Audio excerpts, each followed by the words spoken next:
He bet a long snapper would go in the second round. The long snapper from Florida is still waiting for his name to be called. Now this is EJ. EJ tuned into SportsGrid's draft coverage.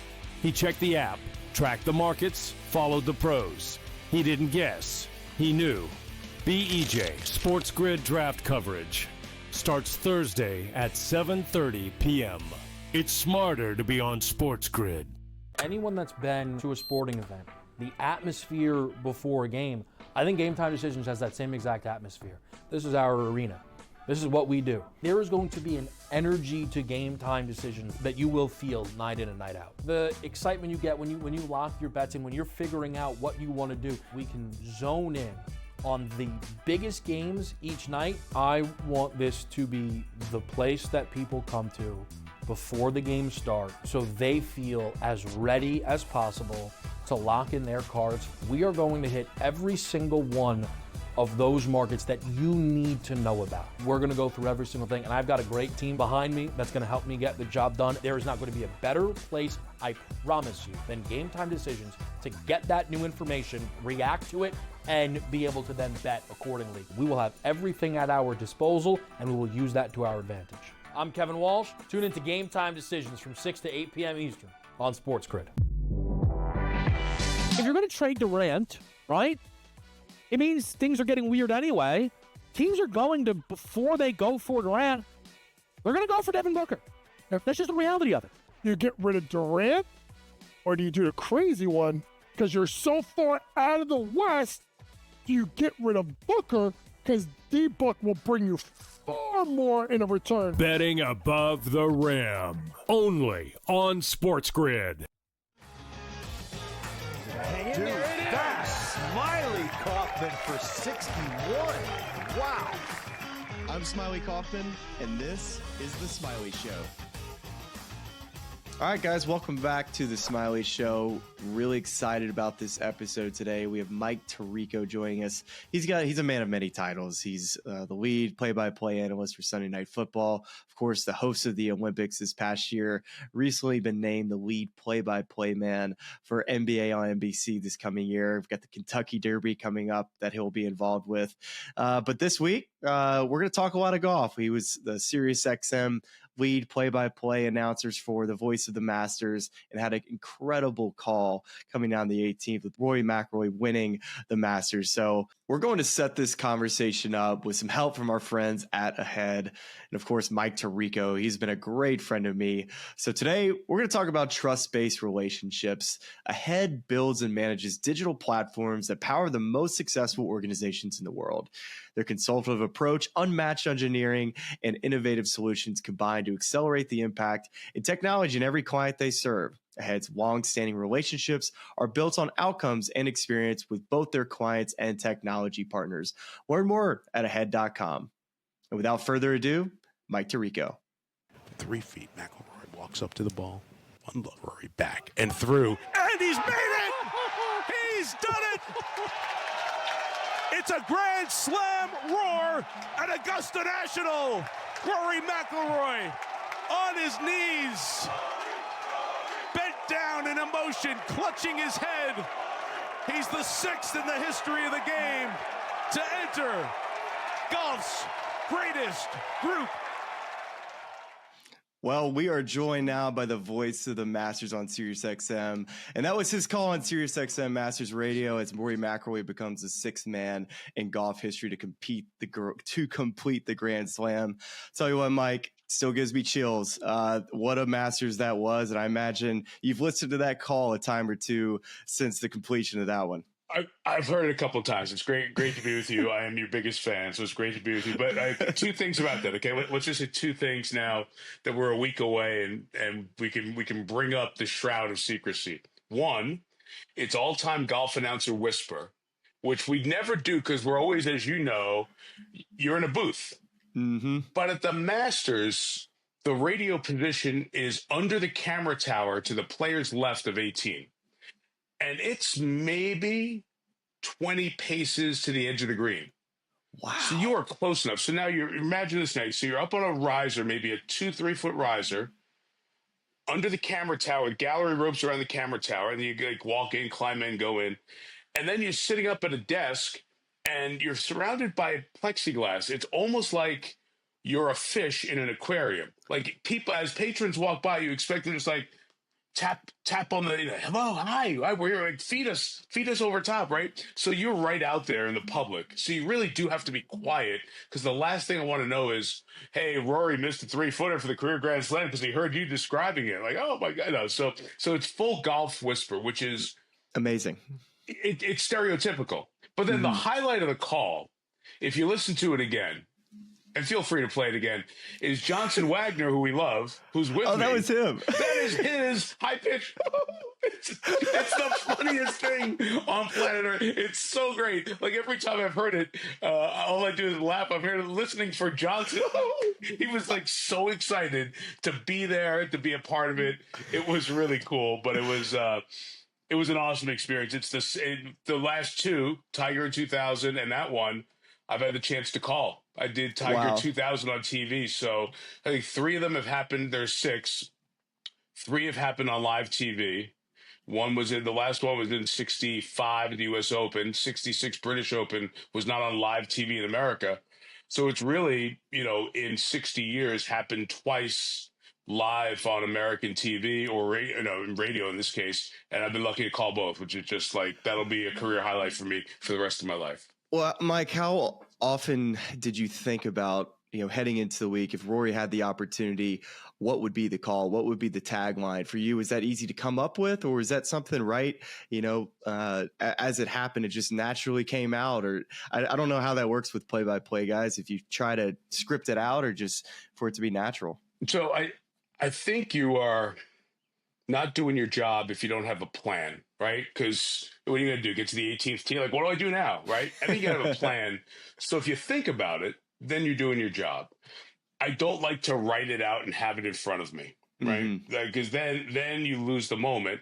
And I think you hear in the one I did, like, Rory goes to his knees. That's the first thing I described, and then kind of finished the thought of joining golf's greatest group.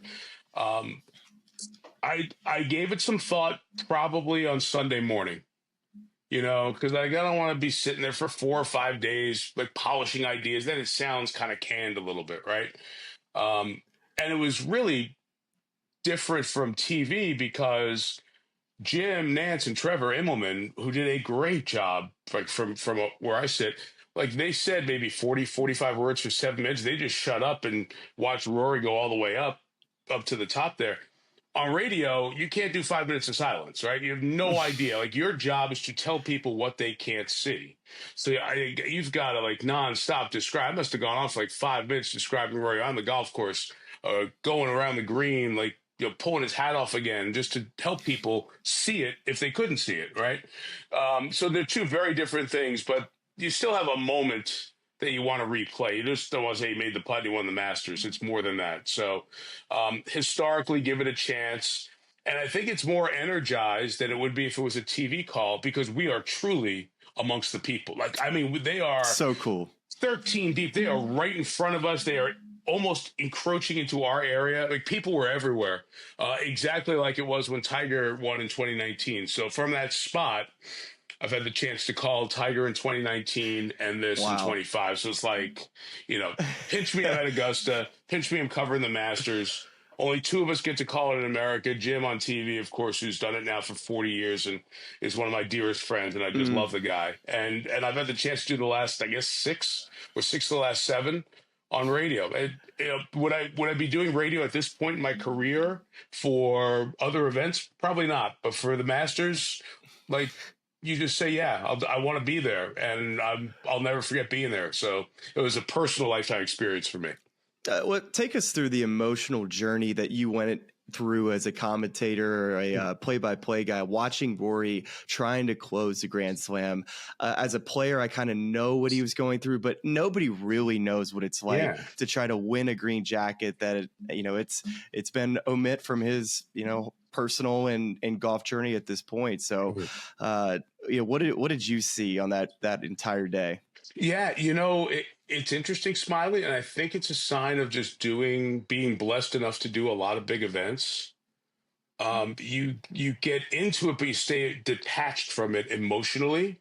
I don't want my emotions. And look, I was pulling for Rory. I wasn't pulling against Rosie because I think Justin Rose is a great story. Second oldest to win the Masters. That would have been really cool, especially coming from 7 back. I mean, which would be the second best in Masters history. I was lucky enough to be on the call when Paul Lawrie won in '99 at the Open, when Van de Velde had the largest collapse at the Open. So like those are, you never forget those, right? So I was kind of into that, but I didn't get emotionally, and I found it more and more as I do events now to be emotionally involved, but not emotionally distracted. To stay steady, to be thinking about, okay, am I asking the analyst the right question? Are we all doing the right things in the booth? There's a little silence needed here. And I kind of felt the same thing I felt last year with Rory and Bryson at Pinehurst. You know, as we were going down those last few holes, I was doing the odd holes with Brad Faxon. Hicksey's doing the even holes with Kiz. And it was just, there was like a real tension. I feel I was up on the edge of my seat and just kind of into it. You just got to remember just to back off a little bit. Don't lose it. Because I think when you get and players do it, right? You know this. When you're in the hunt, you got a little adrenaline running. Curtis Strange taught me this when I first started doing golf with him in the 90s. Like, hey, you're going to hit it like 3 yards farther than you ever thought you would, because that adrenaline is real. And I've kind of learned in those moments to be like involved but not attached emotionally, so you don't miss what's in front of you. So I was just kind of trying to focus on, okay, what's next? It's Oberg. Oberg's in the bunk. If he holds this, he's going to tie, right? So just be ready for that.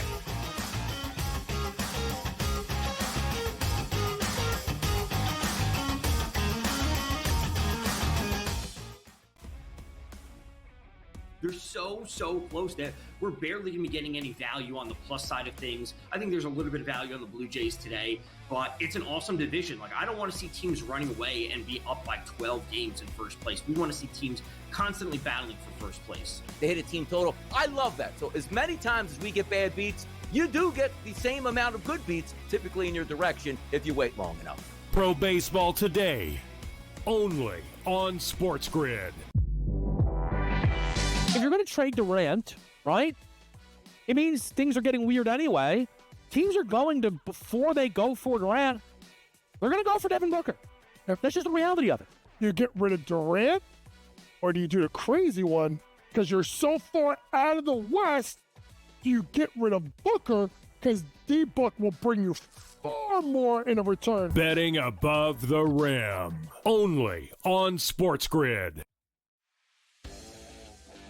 11 times now without a major, 14 times at the Masters. He finally has the green jacket. Rory McIlroy. The best sporting event so far this year. It's better than the Super Bowl. It was better than the NCAA tournament. It had ups and downs. It had roller coaster rides. It had history, legacies. It had everything you could ever possibly want. Pharrell, Coast to Coast, only on SportsGrid.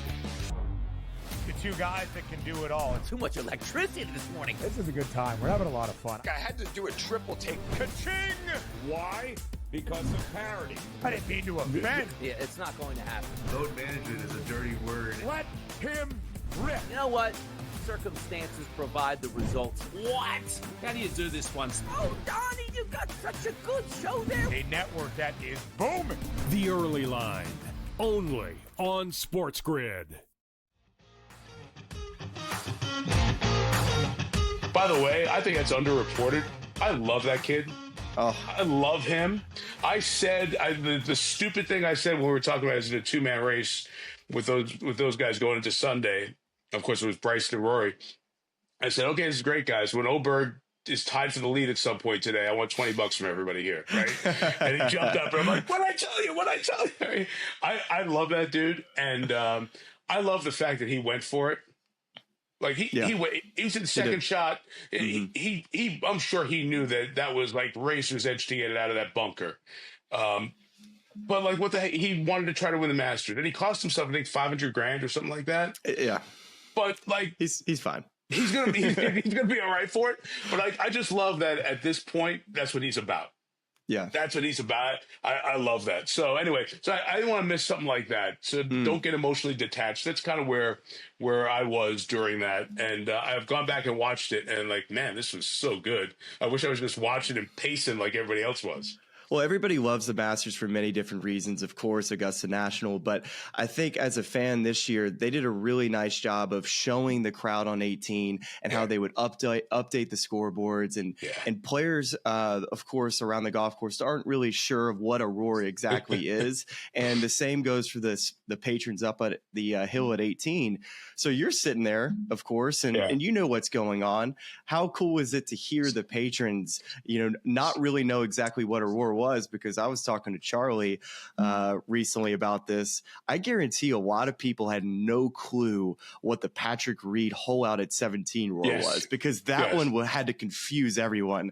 They see Reed go from 7 to 9. They're like, that was uneventful. We thought that was something different.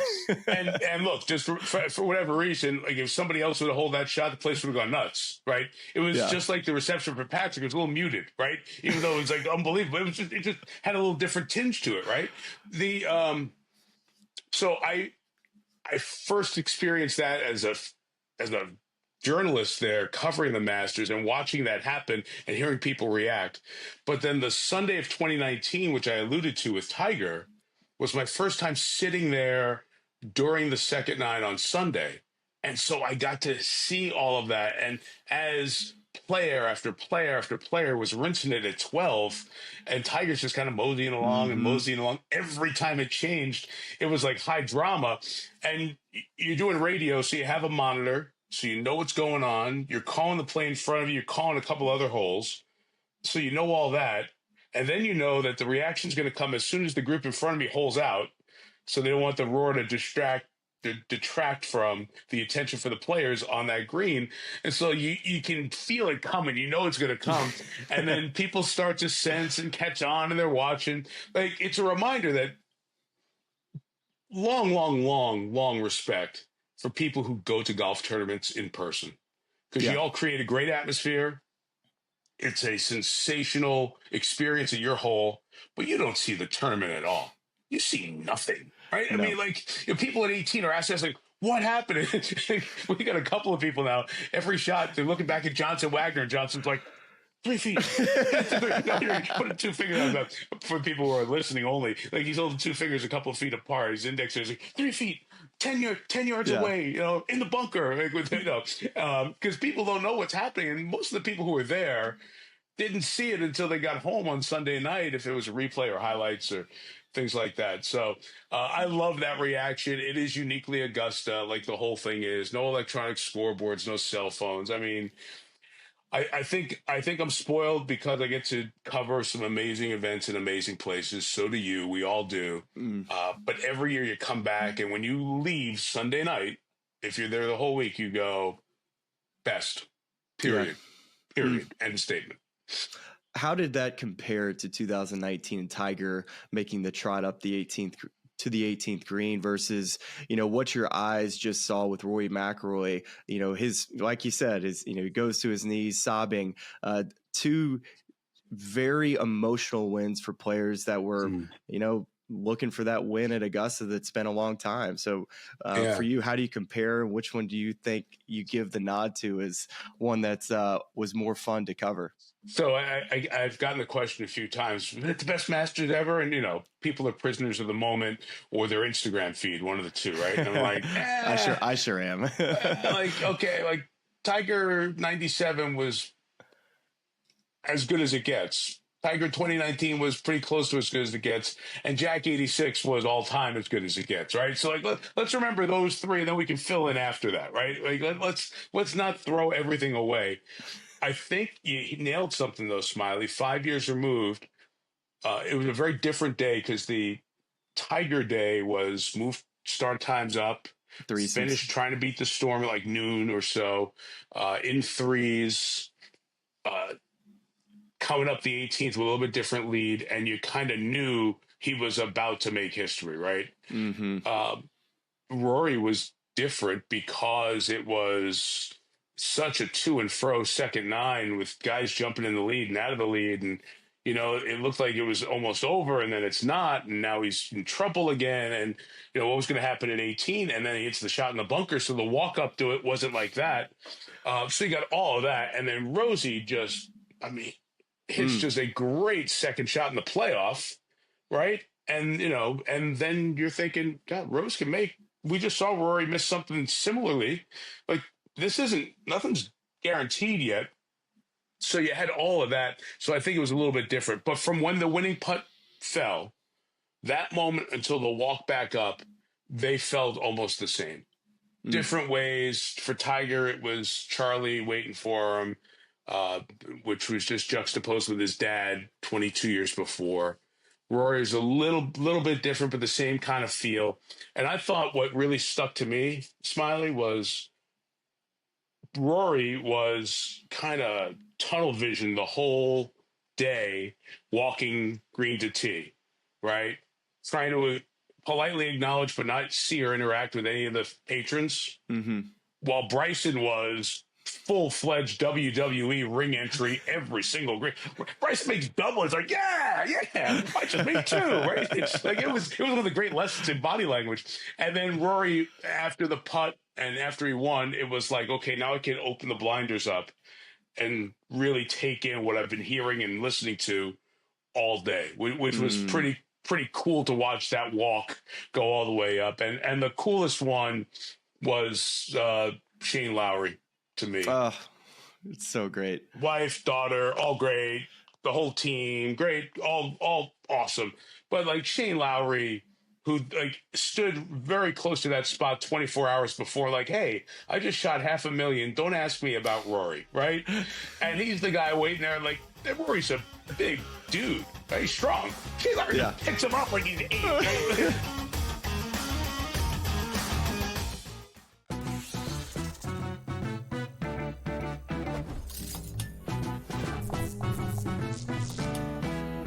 Vegas knows how to show love to our everyday heroes. So if you're a first responder, you are in for some perks.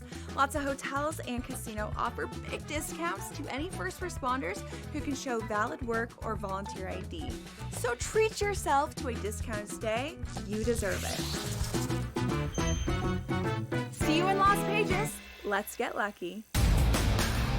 Hasn't been a ton of indication that Cleveland is even looking at anybody outside of Travis Hunter. The Giants, yes, have worked out Shedeur Sanders. I do think there's going to be at least 3 quarterbacks taken in the first round. Not because they deserve the first round, have a first round grade on them per se, but the fact that you get the extra year of control, somebody's going to slide into one of those 30, 31, or 32 slots and grab a quarterback.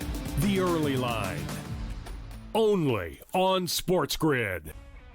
They're so close that we're barely going to be getting any value on the plus side of things. I think there's a little bit of value on the Blue Jays today, but it's an awesome division. Like, I don't want to see teams running away and be up by 12 games in first place. We want to see teams constantly battling for first place. They hit a team total. I love that. So as many times as we get bad beats, you do get the same amount of good beats typically in your direction if you wait long enough. Pro Baseball Today. Only on SportsGrid.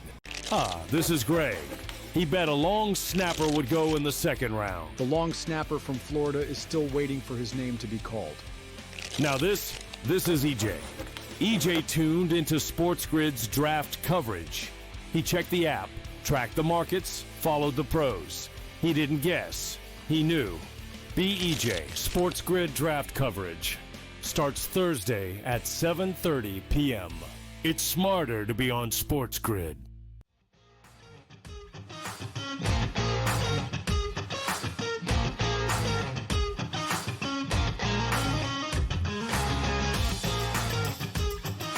That was awesome. That just tells you so much about like both guys. Yes. Really. Hard not to love Shane Lowry. And I think you made a great observation, too, about Rory McIlroy and kind of keeping his blinders up on that Sunday. And I think if you go all the way back to the U.S. Open at Pinehurst, Rory was pretty open about this in the months after the U.S. Open where he missed those putts and just how he was not able to really focus on what was in front of him, a little bit focusing too much on Bryson behind him, where he maybe lapsed a little concentration, let's say the 16th hole. And even in the Players' Championship this year, he was having to focus a little bit on JJ Spawn. So for him, I think being in that final group allowed him just, all right, let's just focus on this golf course today, not pay attention to the Bryson show. And I think there was a lot of comments made about, Bryson said that Rory didn't talk to him. Well, that's pretty normal in a twosome. You're trying to get and go, but I think that showed a little bit of not maturity, but just knowing how to deal with a big day and not to get ahead of yourself. So I thought Rory handled that great. And in that twosome too, right? Because, and look, I love Bryce. What would you say if you asked me, what's your takeaway from the last U.S. Open and Masters? Like how much I miss Bryson. Yeah. I like him a lot. So I'm very lucky, without going into a lot of detail, I got a chance to spend a good amount of time with him on a visit to Augusta several years ago, and just got to spend time with him. And I love his brain, his purpose, all that stuff. And I'm so excited that the switch is flipped and he is now the kind of man of the people-ish, right? There's a little bit of the Mickelson Daly type love from fans for him. And I think the sport needs that, right? The sport needs a superhero WWE character type, right? Who really wants to give back to the game. Like I've always wondered if Bryson had like a Scheffler or a Rory run, would people start to say maybe these one-length clubs make sense? I question everything about my game, so I would definitely be curious about it, Mike. I don't know if I'd go all in, but I would be like, well, you know what? If it helps me keep a golf ball or two in the bag during the course of the day. But have you had the half-hour conversation with him about his clubs at any point over the stretch? I talked to him at the U.S. Open a little bit last year about his driver length, and I walked away thinking, what did I just listen to, and am I all in? Right. That's it. He has a way of getting you all in, and I just think it's great for the game needs personalities, and we've got guys who can hit at 320. We've got guys who can lead the tour in strokes gained putting, right? We've got we got the short game wizards. We've got all of that, right? Right. What we need is personality. Because remember, like this Masters, like the peak audience was 17 million. That was a high number, right? Okay, that's a below average Sunday night football game, right? And so I don't say that because I'm blessed to be a part of Sunday night football. Just a reminder, all of us who love golf. Golf is not the NFL or the NBA. It has its biggest moment has a big moment. The U.S. Open gives you a big moment. The Ryder Cup will.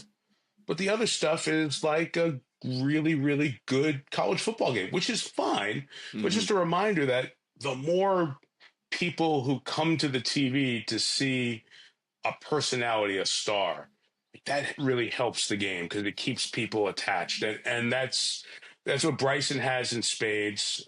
Scotty is doing it because of his play. Rory does it his play and a little bit of his style, the way he does it. But JT does as well, right? But not many other guys. And Spieth, when he's Spiething all over the golf course and he's making 4 from 100 yards right or left of the fairway, right? That thrills people. There aren't many other guys who kind of hit that magnet and go, man, I can't wait to see what he's going to do next. Yeah. That was the magic of Tiger to me. Why did like my mom care about when Tiger was playing? Because you might see something with every shot that you've never seen before.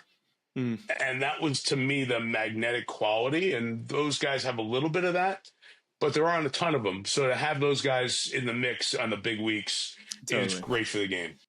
Well, I always felt like heading into Hilton Head after the Masters that we just watched with Rory, I thought it was going to be a dud of a tournament. There was not very many storylines that really could have carried the PGA Tour through the Masters, but they had the perfect storyline, which was Justin Thomas winning in a playoff on the 18th green, making a 20-foot putt, first win with his new child, Molly Grace, and it's his first win with Jill as his wife, which is just hard to even fathom. It feels I've heard Amanda say that. I was so long. Wow. Yeah.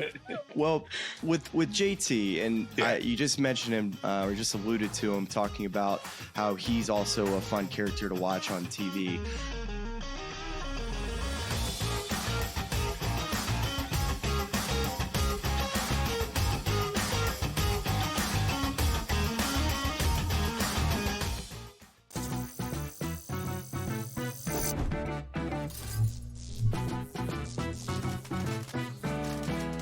Here's a tip. Some machines and online games have higher average payouts than others. Want to try to maximize your odds? Well, do some research online to find games which have the highest RTP or return to player percentage. So now, go get lucky. See you in Las Vegas. Let's get lucky. The two guys that can do it all. Too much electricity this morning. This is a good time. We're having a lot of fun. I had to do a triple take. Ka-ching! Why? Because of parity. I didn't mean to offend. Yeah, it's not going to happen. Load management is a dirty word. Let him rip. You know what? Circumstances provide the results. What? How do you do this once? Oh, Donnie, you got such a good show there. A network that is booming. The Early Line, only on SportsGrid. They're so close that we're barely going to be getting any value on the plus side of things. I think there's a little bit of value on the Blue Jays today, but it's an awesome division. Like, I don't want to see teams running away and be up by 12 games in first place. We want to see teams constantly battling for first place. They hit a team total. I love that. So as many times as we get bad beats, you do get the same amount of good beats, typically in your direction, if you wait long enough. Pro Baseball today, only on SportsGrid. The game is on. The stakes are high, but the action isn't just on the field. He's rearranging that ring. Get it inside! SportsGrid's in-game live. Your ultimate second screen experience. A little flyer, couple 15.5 points live line. Every prop, every play, every day. Anything can happen. That's complete chaos. It's smarter to be on SportsGrid.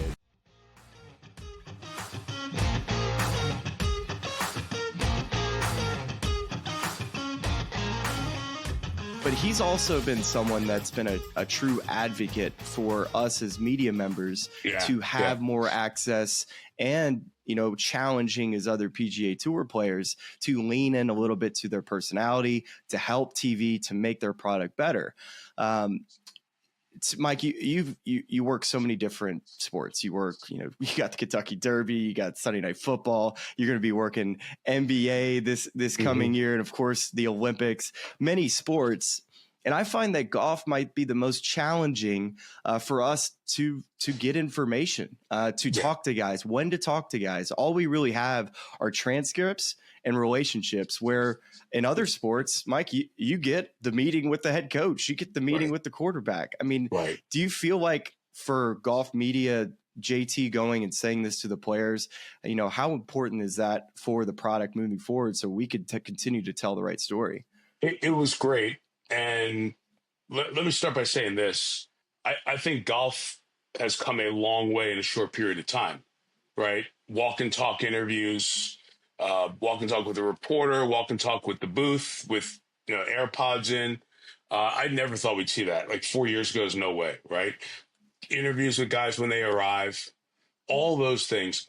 What Liv has done is Liv has opened up this reality that we're now in a competitive space. If you're the PGA Tour, you got to get better. You can't just stay the same. And if a reporter, if Lisa Salters can talk to Greg Popovich or Eric Spoelstra or those guys in games 6 or 7 of the finals, we can probably ask you a question when you arrive before you start warming up, right? So there's a little bit of that's different. That's a learning, right? I think it's even more important for the golfers because you know this. You are your own corporate entity when you're out there, right? Your logos, you know, your chest, your sleeve, your hat, your bag, all that. Like that's real income. That's real foundational year-to-year income in a short window of time that guys have to earn it. I always like to ask people just to remind them how fleeting life on tour is to really make it. I like, hey, remember the Tiger 16th Augusta? Remember that chip? Remember that Nike commercial that hung on the lip and it fell in, right? It's like, yeah. I said, did he win? Oh, yeah, he won. Like, do you remember? Oh, I won by 3 or 4. No, he didn't win by 3 or 4. Do you remember what he did at 17 or 18? Oh, geez, no. He made bogeys. Really? Yeah. Do you remember what the playoff was? Nichols and Chris DeMarco. Like, who?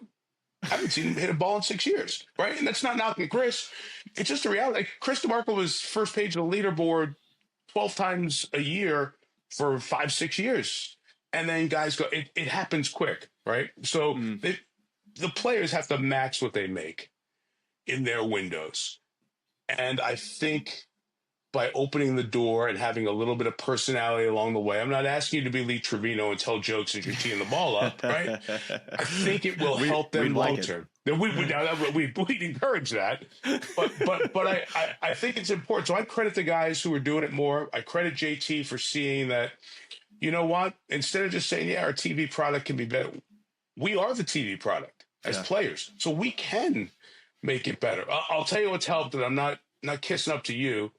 You, Bones, the people, and it's not just you guys. Dottie, Colt, the people on the ground have a really good relationship with the players, and we're getting more from the ground from the on-course reporters than ever before. Not for a second am I saying that the people who are doing it weren't great, because Bob Rosberg and Judy Rankin, who are my colleagues, and Roger Maltby, and when he was doing it, Mark Rolfing, like, those guys created the genre. They created the foundation. That's right. But now we've been able to now the players are a little more willing to not just kind of look over and like wave.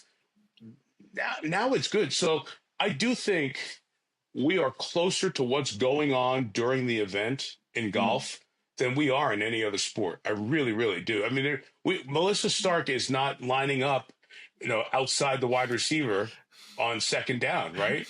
So, but here you're walking over and going, this line's terrible, and then you're walking 20 yards away and you are like feeling it, right? So I think it's gotten a lot better, but bravo to JT and those guys for understanding this is a TV show. Yeah. Most of the money comes from the media contracts. Yes. And the other ancillary money comes from the sponsors that are seen because of those TV contracts. So just understanding the food chain here, I think that help has been really good. And I think it's in a good place. And it can get better, but bravo to the leaders for leading the charge.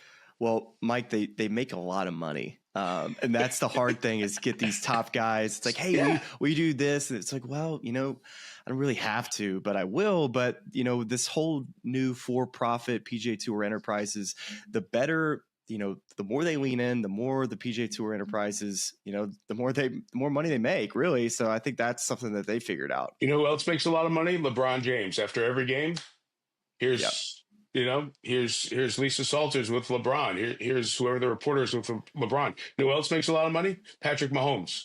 After every Chiefs game, Mahomes may throw 3 picks and have 192 yards, and they win. And here are the players of the game. We'll get their game ball, and here's Melissa with Patrick Mahomes. Right. Like, they get it, right? they get it. So the examples, if the other sports are the examples, it's out there. I got what Shane Lowry was saying as he backed up the point that had become the topic of the month. Maybe we need 5 minutes to cool off. Maybe we need 15 minutes to cool off. What are your thoughts? I get it. I do get it.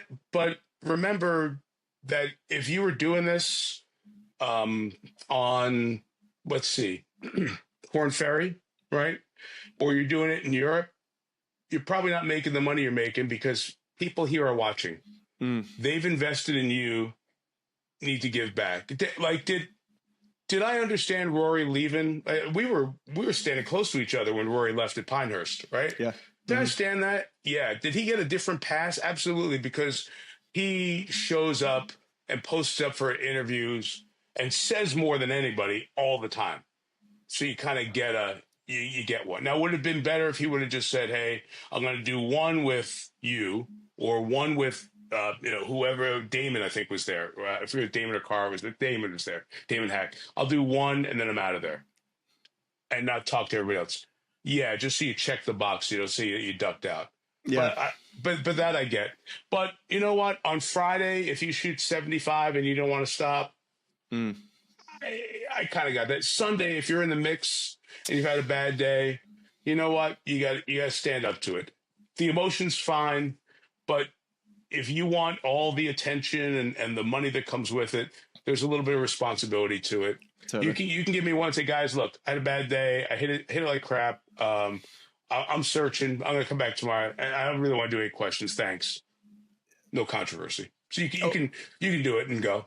What do you think about this suggestion, Mike? Why don't we just keep some old 60-degree wedges in scoring and just have like a little side room where guys can either, go. It's like a sledgehammer room. You can either throw the club, you can snap it on your knee, and just get all of the anger out and soundproof the room. Yes.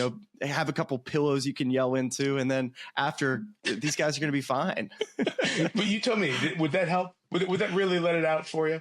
I would probably need maybe more than 5 minutes, probably 10, and then I would be good. But at that point, I'm going to come out and I'm not going to have a voice. My shirt's going to be ripped in half. It's going to be a tough scene. You look like that wrestling guy we were talking about. Look, I haven't been in the arena like that, so I don't get it. I know when we don't have a good show, I wouldn't really enjoy talking to somebody about it right afterwards. But sometimes there are things that we do that are just part of the job.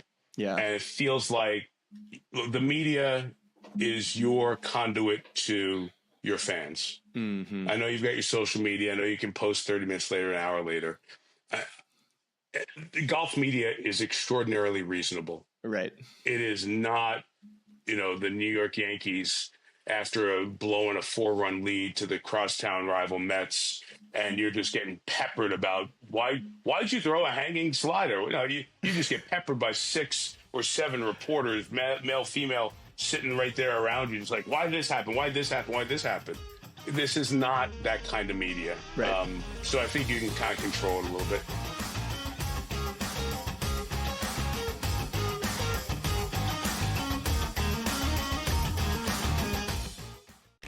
This is Greg.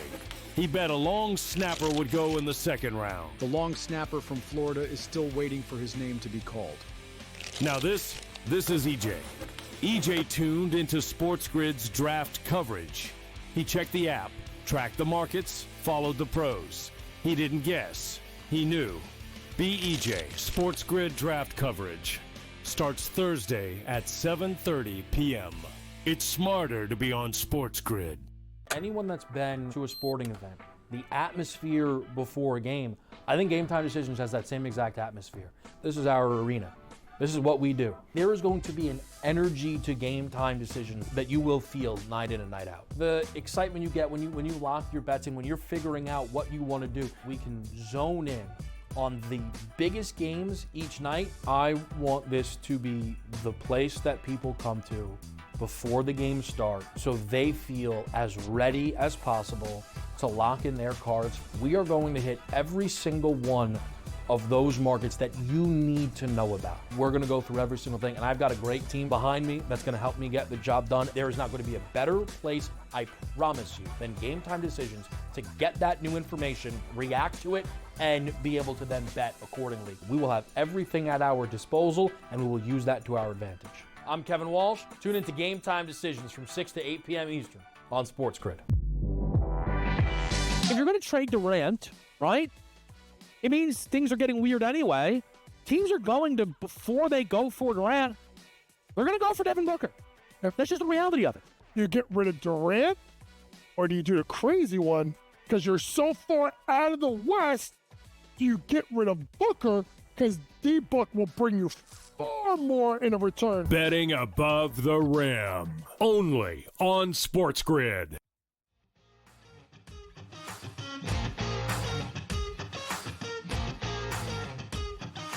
The relationship with the media and every athlete in every sport has always been one for dissection, one of evolution, and one of change.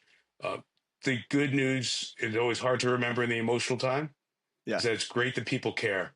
Because someday you're going to shoot 74 and nobody's going to give a darn. And Been there, done that. And that's strange. And that's when reality hits in a very cold, hard way.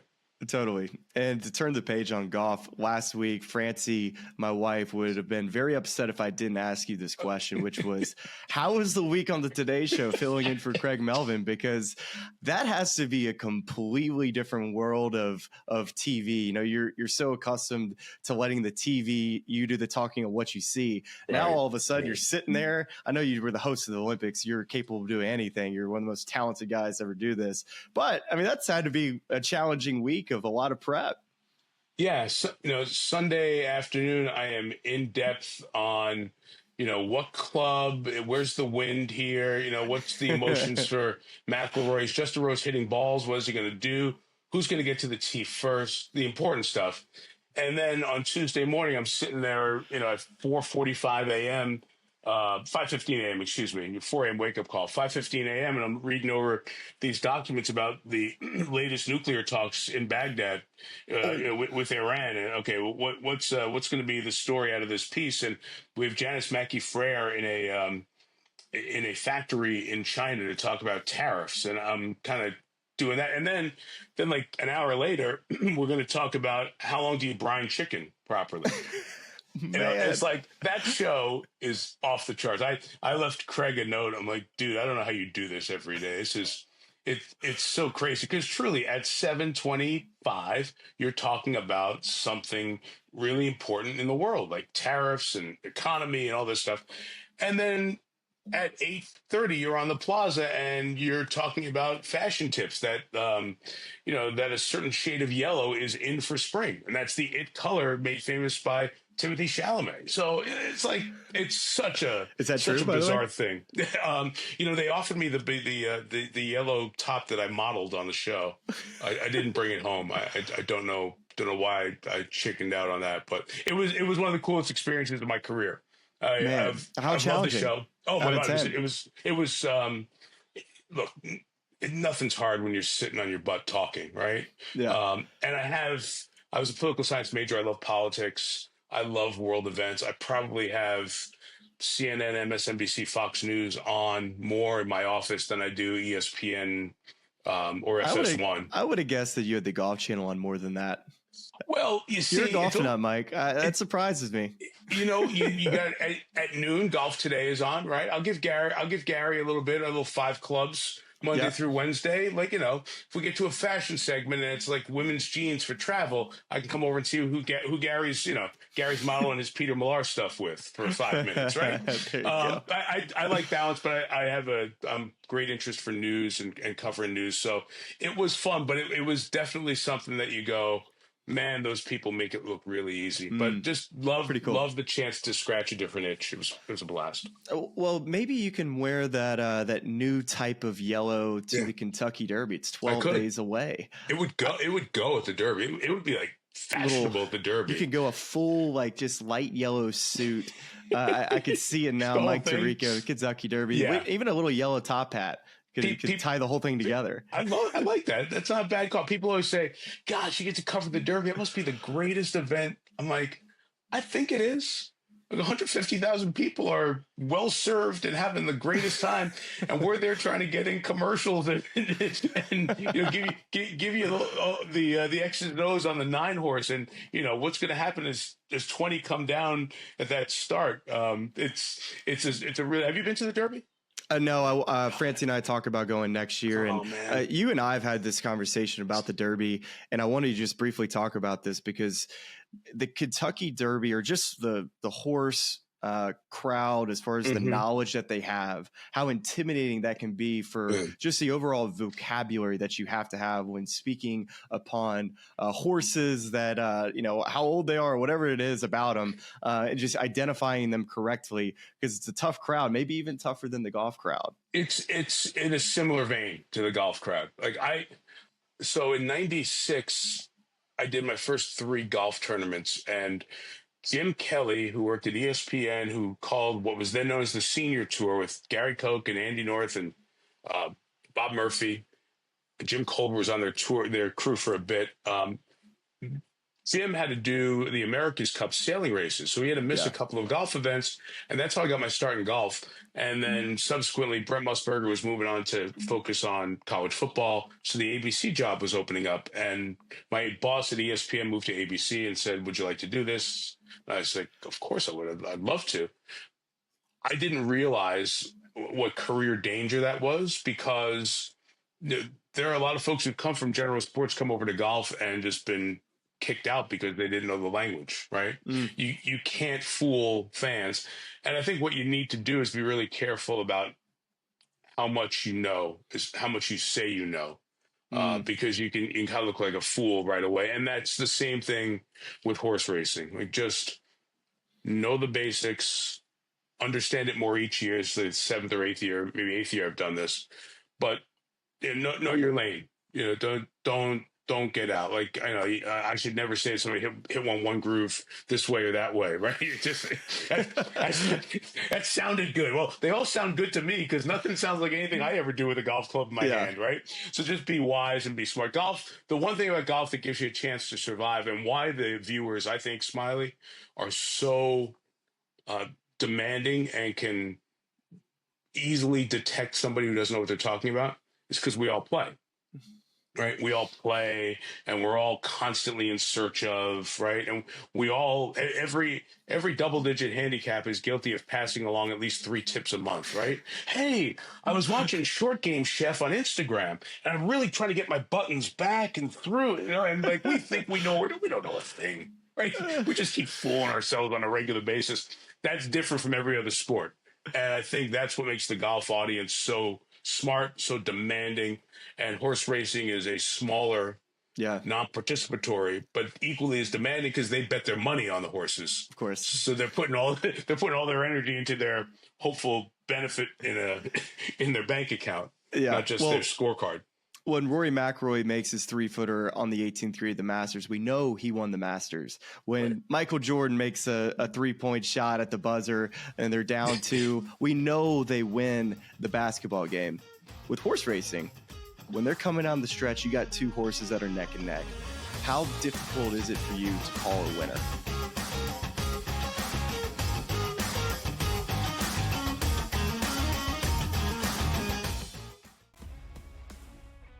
They're so close that we're barely going to be getting any value on the plus side of things. I think there's a little bit of value on the Blue Jays today, but it's an awesome division. Like, I don't want to see teams running away and be up by 12 games in first place. We want to see teams constantly battling for first place. They hit a team total. I love that. So as many times as we get bad beats, you do get the same amount of good beats, typically in your direction, if you wait long enough. Pro Baseball Today, only on SportsGrid.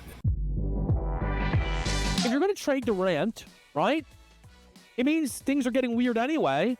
Teams are going to, before they go for Durant, they're going to go for Devin Booker. That's just the reality of it. You get rid of Durant, or do you do the crazy one? Because you're so far out of the West, do you get rid of Booker? Because D-Book will bring you far more in a return. Betting above the rim, only on SportsGrid. 11 times now without a major, 14 times at the Masters. He finally has the green jacket. Rory McIlroy. The best sporting event so far this year. It's better than the Super Bowl. It was better than the NCAA tournament. It had ups and downs. It had roller coaster rides. It had history, legacies. It had everything you could ever possibly want. Pharrell, Coast to Coast, only on SportsGrid. Two guys that can do it all. Too much electricity this morning. This is a good time. We're having a lot of fun. I had to do a triple take. Ka-ching! Why? Because of parity. I didn't mean to offend. Yeah, it's not going to happen. Load management is a dirty word. Let him rip. You know what?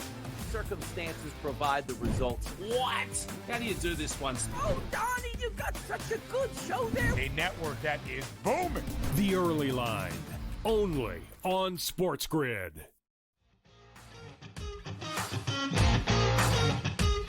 I don't have to deal with that stress because Larry Colmus is calling the race, and Larry's the best I've ever worked with. Oh, that's right. So you take it all the way up to it, and then and then right after they come under the wire. Larry calls it, and says usually the time or some pithy, smart, sharp sentence, and then it's us for the next 3 or 4 minutes, right?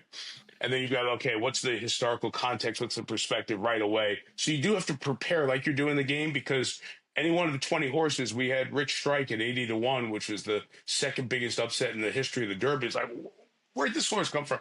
But last year, we had a blanket finish where we didn't know which horse it was. I was panicked is the wrong word. But I was like, okay, what do I do? Who won? Where's the replay? Give me the replay quick. And we got very, very, very lucky, because in the replay sequence, you have to know where there's no line, right? There's a mirror where they take the picture. That's what you have to look for in the replay. And we had a similar race last year on an undercard, and our producer Lindsay Shanzer hopped in my ear right away as we went to the first replay. Don't forget it's the mirror. I'm like, I got it. Or I do remember that, but like it was. So you were taking it right away, or we out take of that. It right away. Like they finish, they gallop out maybe 10 seconds, and then we're on, and we didn't know who won. So you had an important 15 seconds. The first things that you said were going to potentially be what the public thought happened. Right. Like don't screw it up. We're watching with you. We're watching it's like the same thing. What really was like football or basketball now, where every 5 minutes it's a replay. You're watching that first replay with everybody. Right. And you're like, let's watch it together. And then even on that, it was close. I'm like, I'm not sure. And it was, it's fun. And it's such a cool event because now everybody's holding their tickets, right? Mm-hmm. And I know people are betting online with a lot more sports, but in horse racing, the betting was, and always has been, the pari-mutuel part of it, an integral part of the whole deal. So, so you've got bettors who are hanging on your every word as well. It's cool. I hope you get there because it's a slice of Americana that is unique and different. And, if there are bucket list things for people to do, if you're sports fans with the means, lucky enough to do them, like the Derby's right at the top of that list. Well, I can't wait to get up there. And before we say goodbye, it's a Ryder Cup year. So, Mike, what do you think about the United States team with Keegan Bradley and Luke Donald's team? That seems to be pretty formidable.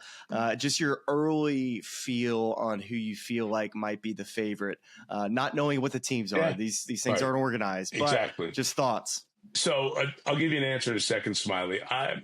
I'm most excited about a big day in my spring every year is in the middle of May. We get the NFL schedule. We know where we're going to be for Sunday Night Football, Cowboys, who the Eagles going to open, when do we go to KC, see the Chiefs, Bills, Lions, all that stuff.